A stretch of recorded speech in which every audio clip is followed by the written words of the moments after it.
This last Monday was our Nowruz, so Hussein was there.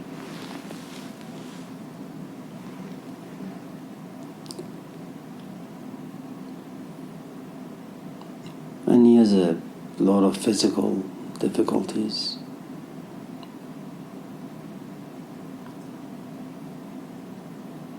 He just has, bad health. And so we started talking about just casual things, and then he said, there is no God.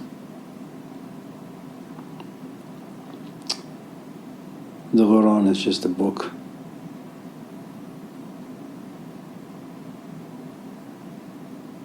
And Muhammad just said a lot of nonsense. And it was a puzzling thing to hear, given that first he was in such an intense relationship with Hussein. Then he had all these strange experiences. Then he would read the Quran day and night. Then he would pray. He would fast.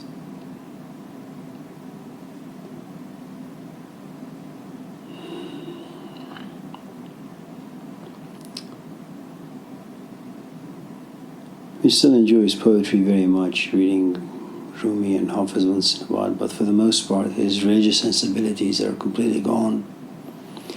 And namely because the past maybe 5-6 years has been such a difficult time for him.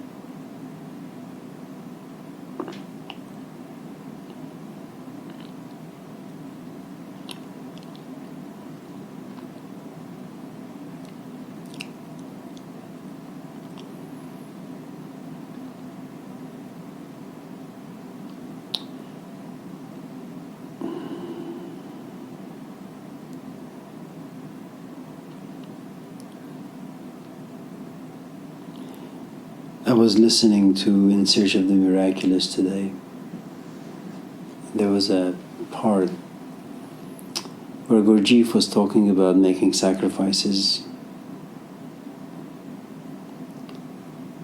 If you ask someone to give $10, they probably are able to sacrifice that. If you ask them to sacrifice their jacket or their shoes, or maybe sacrifice 5-10 minutes of their time, or maybe 5-6 hours, they're willing to do that. But what he said was interesting, because he said people are not willing to give up the intangibles, their fantasies, namely.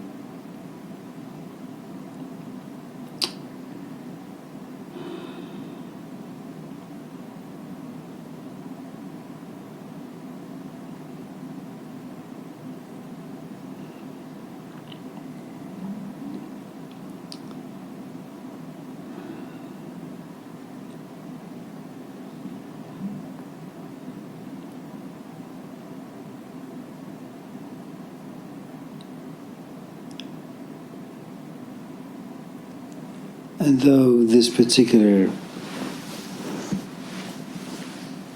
saying really has nothing to do with your question, Cassie, but more with Kendra's perhaps, that what does it mean to be strong? Because you have to be strong.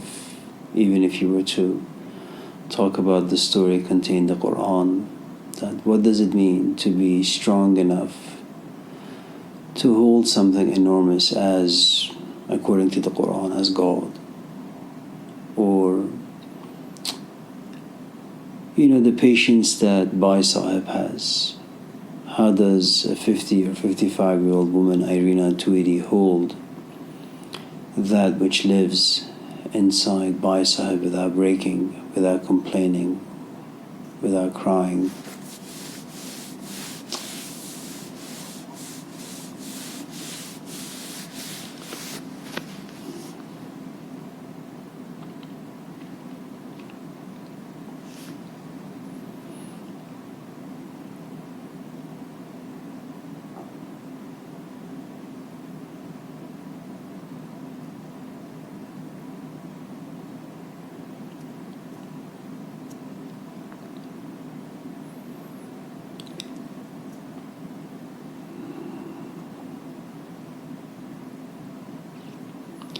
There are 3 stages.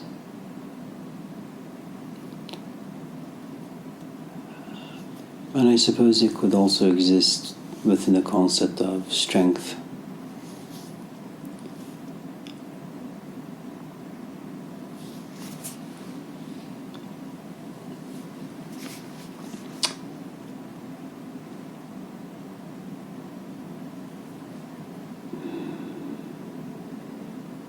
Imagine you're walking, you're minding your own business, you don't really have very many curiosities or desires, but someone tells you something and it just sounds so attractive and enticing.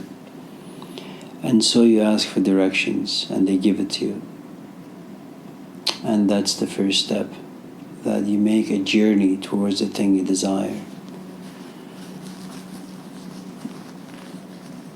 Now you don't really know what it is. All you know is that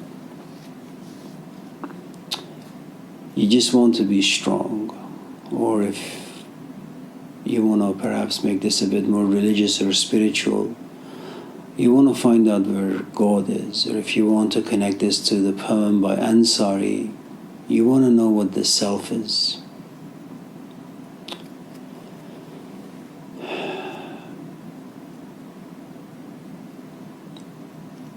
There is a great amount of fantasy in any journey. You pack up and you get yourself ready to go to Los Angeles, but not really ready for a flat tire. You're not really ready for an engine kind of just breaking down. You're not ready for the kids screaming.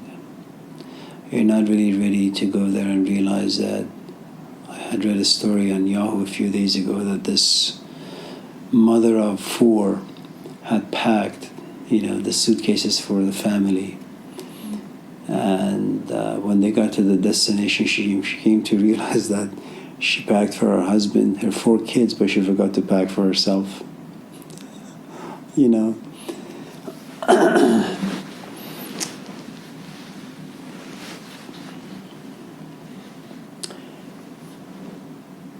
And the journey sounds really, really good. You haven't really been tried. You're basically driving, and for the most part it's comfortable. Now, all the complexities aside, depending on what exactly it is that you want. If you want milk and you have some in the fridge, you'll get some. It's going to take you a couple seconds. If you have no milk in the fridge in the kitchen and you have a fridge in the garage like we do, it takes about a minute. If you don't have a fridge in the kitchen or the garage, then you have to journey to Safeway, which is about half hour going and coming. And that also depends on what time it is. If it's midnight and all the stores are closed and you have a 2-year-old on your hand, well, there is no milk and you're going to have this kid just screaming in your ears the entire night. So all those complexities aside, the first path is you journeying towards God, or you journeying towards the self, or you journeying towards this thing called strength. You just want to be strong enough so that just in case life touches you in a mean way, in a difficult way, it will never have the power to break you, to shatter you.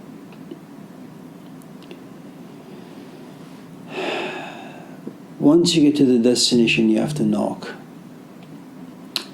And you have no idea when the host is going to open the door. Sometimes my aunt comes, knocks on the door, and we don't open it because I'm in the showers or I'm taking a nap, and she texts me and says, I knocked on the door and you didn't answer. What's wrong with you? And I get her text 2-3 hours later. And I say, oh, Mali, I'm sorry, I was asleep, or it was the showers, or in the backyard. So you make all this journey to get to this destination, and you knock on the door, but you have to wait and wait and wait and wait for someone to open the door. And you have to be strong enough. You have to be ambitious enough. You have to be obsessed enough. You have to be infatuated, maybe even in love with the thing you're looking for or searching, that desire will give you enough strength, the strength will give you enough patience that you're more than willing to sacrifice your time, your life, your energy to stand by the door until someone opens it. Once the door opens, if you haven't given up, it's like entering the twilight zone. You have no idea what's inside the door, what's inside this place. And so first it was your journey going from point A to point B, and you've reached point B. You knock on point B and the door opens and you walk in. And you have no idea how the things that you witness are going to make you feel. If they're going to make you feel angry. There was a show, Let's Make a Deal, I think. It was an old show. This guy gives you $500 and says, well, in my right pocket there is this price, and in my left pocket there's a price, but it'll cost you about $500. And greed comes in, lust comes in, ambition comes in, fantasies come in, and you kind of look at this guy and say, I want the left pocket. He says, okay, give me your money. He takes your 500 and gives you a carrot. And you realize, what a big loss, you just suffered. And I don't think anyone is strong enough to, once the door is opened unto them, to go through all the bedrooms, to go through all the living rooms, all the kitchens. We just don't have the time or the patience or the strength to journey through all the spaces that this space has. There is this really wonderful metaphor in the book of Job, that when you enter this house, you will encounter a lot of mansions, which is a really strange thing to say or to encounter in the book of Job. How could you enter a house and find a mansion? Usually you go into a mansion and you find a house. Mansions are supposed to be grand and huge, and houses are supposed to be relatively small.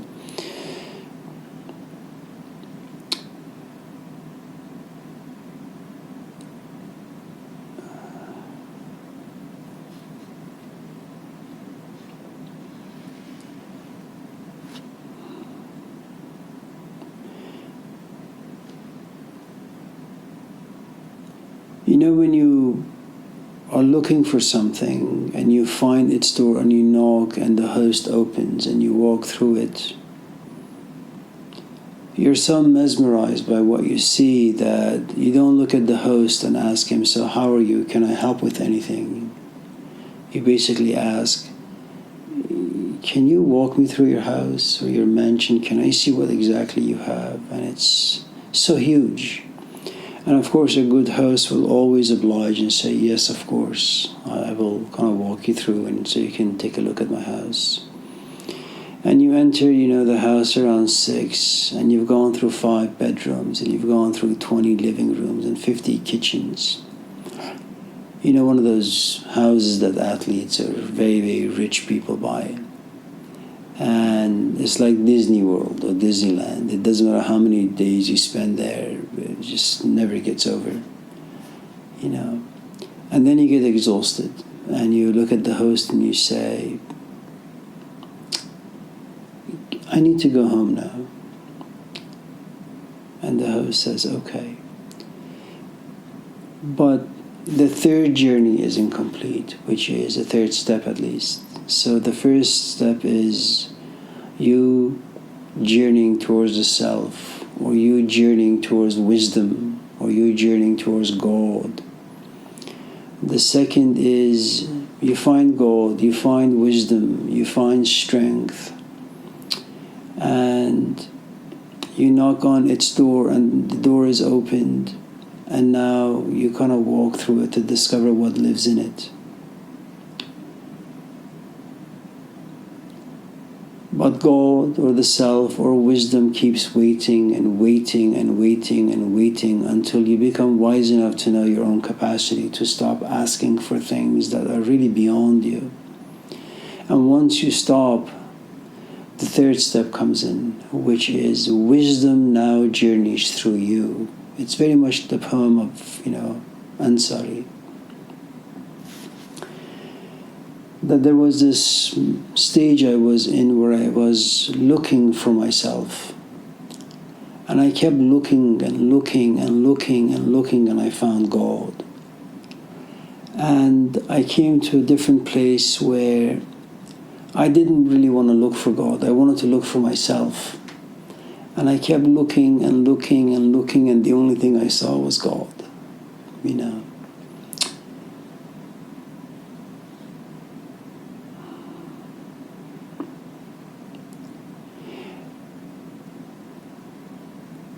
It's so rare.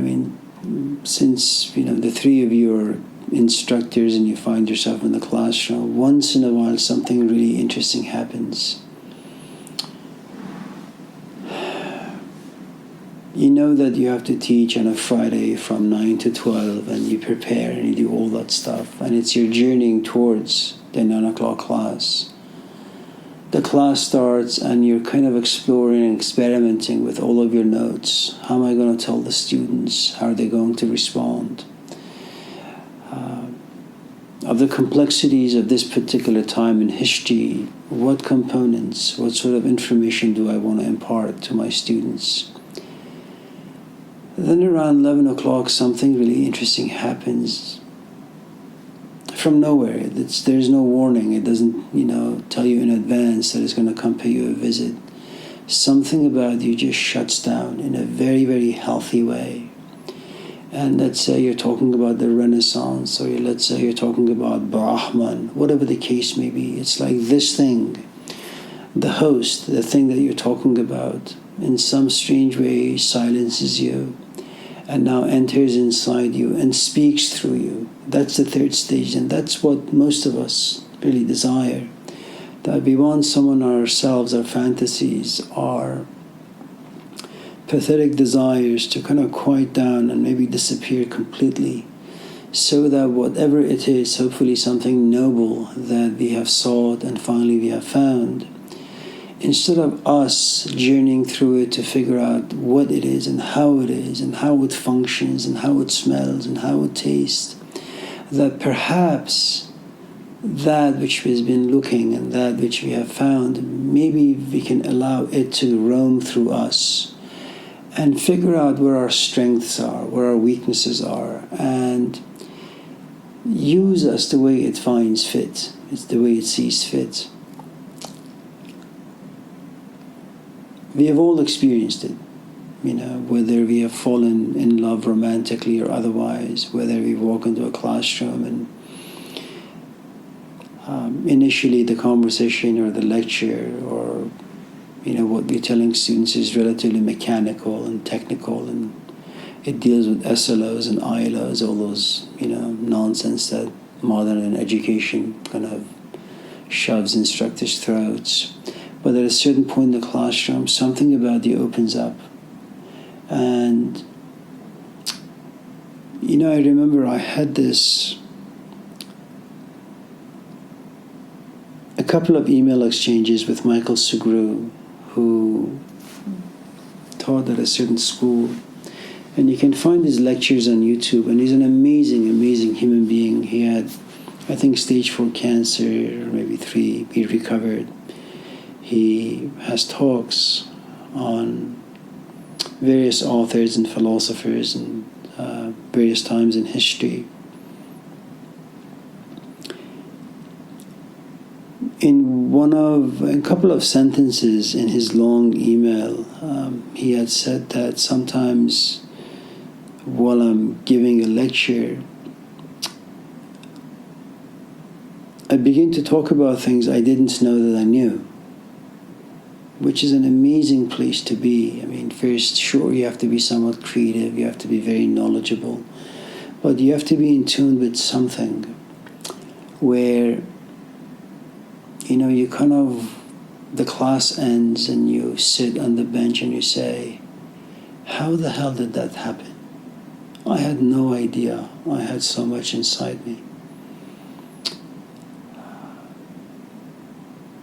I don't know if that in any way answers your question, Cassie. Um, it may be that I suppose all human beings have the capacity and the strength to kind of hold something as grand and powerful as, say, wisdom or the self or God or Atman, whatever it is you want to call it, doesn't really make much of a difference.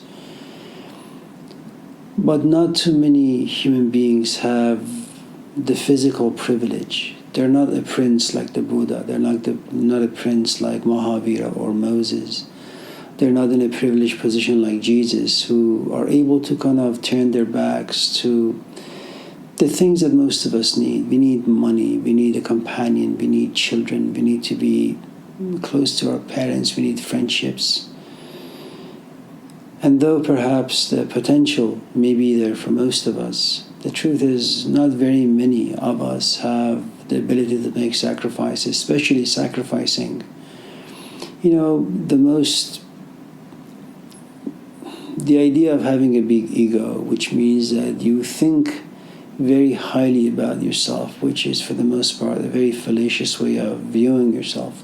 You've done nothing in your life. You've read a couple of books and you thought that just because you've read Nietzsche or the Gospels that you actually understand these ideas. So you have these great ideas about yourself, and someone like Gurdjieff or any person of wisdom comes your way, and the first thing they do is they sit back and observe, how you speak and the way, what you say.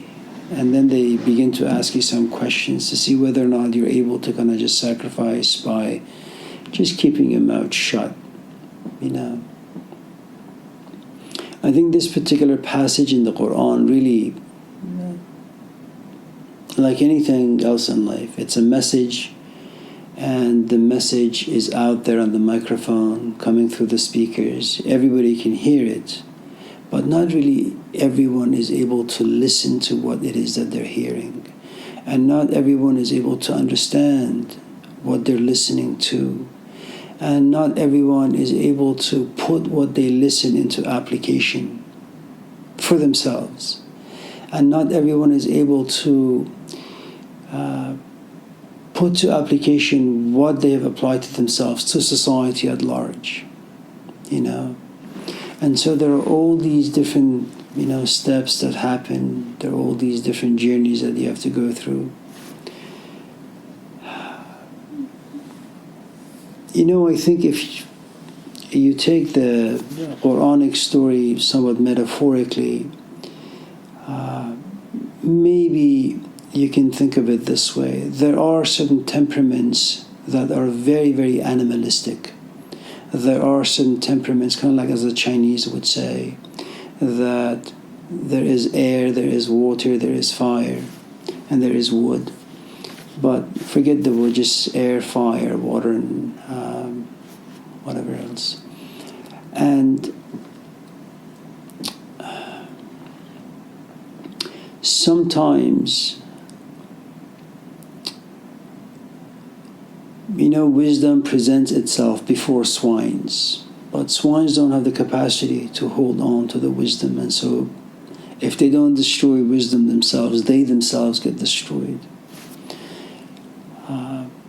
And ultimately, you have to find a very, very, very unique human being to kind of be able, because it is a burden. I think one of the difficulties, when you get exposed to these ideas at the age of 16, you're still growing and you're still maturing as a human being, but unlike all the 15, 16-year-olds who are just playing video games and partying with their friends and just goofing around, and all of a sudden they find themselves in a philosophy class, and they're like 25, 26 perhaps. They find these ideas enjoyable, but they also have their friends. When, on the other hand, you get exposed to these ideas at just 17, by the time you're 25, these ideas have stolen a good chunk of who you are, and they are, they occupy a good amount of space within you. And what happens is that they keep growing if they're not demolished by the time you're like 30 or 40. They keep growing and growing and growing and growing. And one day you look yourself in the mirror and you say, I'm a 40-year-old man, or I'm a 30-year-old woman. I don't want to be alone for the rest of my life. I want to get married.